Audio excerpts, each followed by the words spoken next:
Welcome to healthy ಬೇಕ್ and cook. ಸಕ್ಕರೆ ರಹಿತ ಐಸ್ ಕ್ರೀಮ್ ನೋಡಿದ್ರಲ್ವ? ಹಾಗಾದರೆ ಮಾವಿನ ಹಣ್ಣು ಮುಗಿಯೋ ಟೈಮಲ್ಲಿ ಇನ್ನೊಂದಷ್ಟು ಮಾವಿನ ಹಣ್ಣಿನ ರೆಸಿಪಿಗಳನ್ನು ನೋಡೋಣ. ಸೊ ತೋತಾಪುರಿ ಮಾವಿನ ಹಣ್ಣನ್ನು ಕಟ್ ಮಾಡಿ ನಾನು ಮಿಕ್ಸರ್ ಜಾರ್ಗೆ ಹಾಕ್ಕೊಂಡೆ. ಒಂದು 2-3 ಸ್ಪೂನ್ ಸಕ್ಕರೆ ಹಾಕ್ಕೊಂಡೆ. ಹಾಗೆ ಅದನ್ನು ಪಾತ್ರೆಗೆ ಹಾಕ್ಕೊಂಡು ಅದಕ್ಕೊಂದು ಸ್ವಲ್ಪ ಉಪ್ಪು, ಒಂದು ಸ್ವಲ್ಪ ಜೀರಿಗೆ ಹಾಕ್ಕೊಂಡೆ.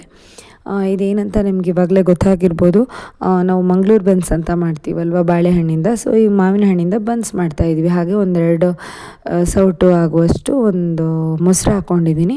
ಹಾಗೆ 1-2 ಬಟ್ಲಾಗುವಷ್ಟು ಗೋಧಿ ಹಿಟ್ಟು ಹಾಕ್ಕೊಳ್ಬೇಕಾದ್ರೆ ನೋಡ್ಕೊಂಡು ಹಾಕ್ಕೋಬೇಕು. ನಿಮ್ಗೆ ಇಷ್ಟ ಇದ್ದರೆ ಮೈದಾ ಹಿಟ್ಟಲ್ಲಿ ಕೂಡ ನೀವು ಪ್ರಿಪೇರ್ ಮಾಡ್ಕೊಳ್ಬೋದು. ನಾನು ಗೋಧಿ ಹಿಟ್ಟಲ್ಲಿ ಸ್ವಲ್ಪ ಆರೋಗ್ಯವಾಗಿರಲಿ ಅಂತ ಹೇಳ್ಕೊಂಡು ಗೋಧಿ ಹಿಟ್ಟನ್ನು ಬಳಸಿದ್ದೀನಿ ಇಲ್ಲಿ. ಸೊ ಇವಾಗ ಮೈದಾ ಹಿಟ್ಟು ನೋಡ್ಕೊಂಡು ನಾವು ಇದಕ್ಕೆ ಹಾಕ್ಕೋಬೇಕು. ಎಕ್ಸ್ಟ್ರಾ ನೀರು ಏನೂ ಬೇಕಾಗೋದಿಲ್ಲ. ಯಾಕಂತ ಹೇಳಿದರೆ ಮಾವಿನ ಹಣ್ಣಿನ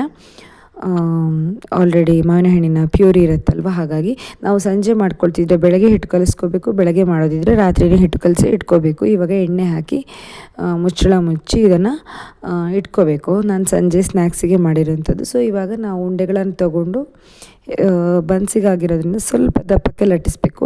ಸಣ್ಣ ಗಾತ್ರದಲ್ಲಿ ಲಟ್ಟಿಸ್ಕೊಂಡು ನಾವು ಅದನ್ನು ಎಣ್ಣೆಯಲ್ಲಿ ಕರಿಯುವಂಥದ್ದು. ಎಲ್ಲನೂ ಉಬ್ಬಿ ಬರುತ್ತೆ, ತುಂಬಾ ಚೆನ್ನಾಗಿ ಉಬ್ಬಿ ಬರುತ್ತೆ. ಮಾವಿನ ಹಣ್ಣು ಸೀಸನ್ ಮುಗಿತಾ ಇದೆ. ಸೊ ಹಾಗಾಗಿ ಇದ್ದಲ್ಲಿ ನಾವು ಬೇಗ ಈ ರೆಸಿಪಿಗಳನ್ನೆಲ್ಲ ನೀವು ಟ್ರೈ ಮಾಡಿ. ಇವಾಗ ಎಣ್ಣೆಯಲ್ಲಿ ನಾನು ಇದನ್ನು ಕರಿತಾ ಇದ್ದೀನಿ. ಸೊ ನೋಡಿ ಎಷ್ಟು ಚೆನ್ನಾಗಿ ಬರುತ್ತೆ ಅಂಥೇಳಿ ಖಂಡಿತ ಟ್ರೈ ಮಾಡಿ.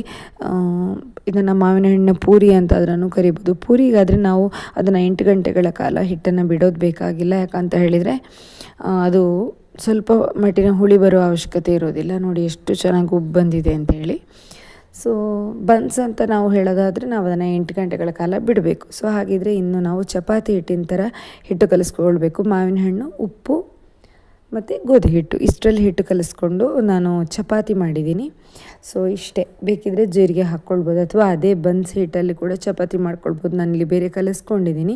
ಹಿಟ್ಟು ಕಲಿಸೋದು ತೋರಿಸಿಲ್ಲ. ಯಾಕಂತ ಹೇಳಿದರೆ ಚಪಾತಿ ಹಿಟ್ಟು ಕಲಿಸೋದು ಸಾಮಾನ್ಯವಾಗಿ ಎಲ್ಲರಿಗೂ ಗೊತ್ತಿರೋಂಥ ವಿಷಯ.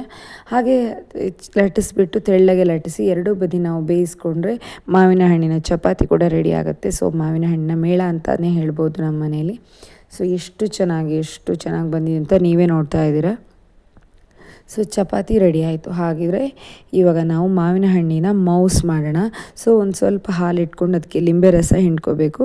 ಲಿಂಬೆ ರಸ ಹಿಂಡ್ಕೊಂಡು ಪನ್ನೀರನ್ನು ತಯಾರು ಮಾಡ್ಕೊಳ್ತಾ ಇದ್ದೀನಿ. 1-2 ಚಮಚ ಆಗುವಷ್ಟು ಪನ್ನೀರ್ ಬೇಕಾಗುತ್ತೆ. ಯಾಕಂತೇಳಿದರೆ ನಾನೊಂದು 2 ಜನಕ್ಕಾಗುವಷ್ಟೇ ಮಾವಿನ ಹಣ್ಣಿನ ಮೌಸ್ ಮಾಡೋವಂಥದ್ದು. ಮಿಕ್ಸರ್ ಜಾರಿಗೆ ಹೆಚ್ಚಿದ ಮಾವಿನ ಹಣ್ಣು, ನೆನೆಸಿದ ದ್ರಾಕ್ಷಿ, ಖರ್ಜೂರ, ಹಾಗೆ ಪನ್ನೀರ್, ಸ್ವಲ್ಪ ಜೇನುತುಪ್ಪ, 1-2 ಚಮಚ ಸಕ್ಕರೆ, ಒಣ ದ್ರಾಕ್ಷಿ ಕೂಡ ನೆನೆಸಿದ್ದೆ, ಹಾಗೆ ಬಾದಾಮಿ ನೆನೆಸಿದ್ದೆ, ಹಾಗೆ ಒಂದು ಸ್ವಲ್ಪ ಹಾಲು ಹಾಕ್ಕೊಂಡು ಅದನ್ನು ರುಬ್ಕೋಬೇಕು.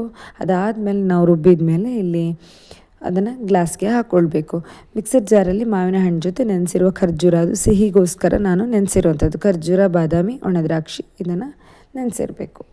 ಮೇಲಿನಿಂದ ಒಂದಷ್ಟು ಬಾದಾಮಿ ಚೂರುಗಳನ್ನು ಹಾಕ್ಕೊಳ್ತಾ ಇದ್ದೀನಿ. ಹಾಗೆ ಒಂದಷ್ಟು ಮಾವಿನ ಹಣ್ಣುಗಳನ್ನು ಪೀಸ್ಗಳನ್ನು ಕಟ್ ಮಾಡಿ ಇಟ್ಕೊಂಡಿದ್ದೆ, ಅದನ್ನು ಕೂಡ ಹಾಕ್ಕೊಳ್ತಾ ಇದ್ದೀನಿ. ಇವಾಗ ನೀವು ನೋಡ್ಬೋದು ಬಾದಾಮಿ ಚೂರುಗಳನ್ನ ಹಾಕಿದ್ದೀನಿ. ನಿಮಗೆ ಇಷ್ಟವಾದ ಡ್ರೈ ಫ್ರೂಟ್ಸ್ನ ನೀವು ಯೂಸ್ ಮಾಡ್ಬೋದು. ಪಿಸ್ತಾ ಯೂಸ್ ಮಾಡ್ಬೋದು, ಗೋಡಂಬಿ ಯೂಸ್ ಮಾಡ್ಬೋದು, ಇಲ್ಲ ಒಣ ದ್ರಾಕ್ಷಿ ಯೂಸ್ ಮಾಡ್ಬೋದು. ಹಾಗೆ ನಾನೊಂದಷ್ಟು ಮಾವಿನ ಹಣ್ಣಿನ ಪೀಸ್ಗಳನ್ನು ಸೈಡಲ್ಲಿ ಇಡ್ತಾಯಿದ್ದೀನಿ. ಇದು ಜಸ್ಟ್ ಫಾರ್ ಡೆಕೋರೇಷನ್ ಅಂತ ಹೇಳ್ಬೋದು, ಡೆಕೋರೇಷನ್ ಪರ್ಪಸ್. ಹೀಗೆ ಇರುತ್ತೆ ಮ್ಯಾಂಗೋ ಮೌಸ್ ಅಂತ. ನೀವು ಇದನ್ನು ಖಂಡಿತ ಟ್ರೈ ಮಾಡಿ. ನಿಮಗೆ ಈ ವಿಡಿಯೋ ಇಷ್ಟ ಆಗಿದೆ, ರೆಸಿಪೀಸ್ ಇಷ್ಟ ಆಗಿದೆ ಅಂತ ಅಂದ್ಕೊಡ್ತೀನಿ. ನೀವು ಟ್ರೈ ಮಾಡಿ ಹೆಂಗೆ ಅನ್ನಿಸ್ತು ಅಂತ ಹೇಳ್ತೀನಿ. ನಾನು ನಿಮ್ಗೆ ಸಿಗ್ತೀನಿ ಮುಂದಿನ ವಿಡಿಯೋದಲ್ಲಿವರೆಗೂ. Take care, happy cooking.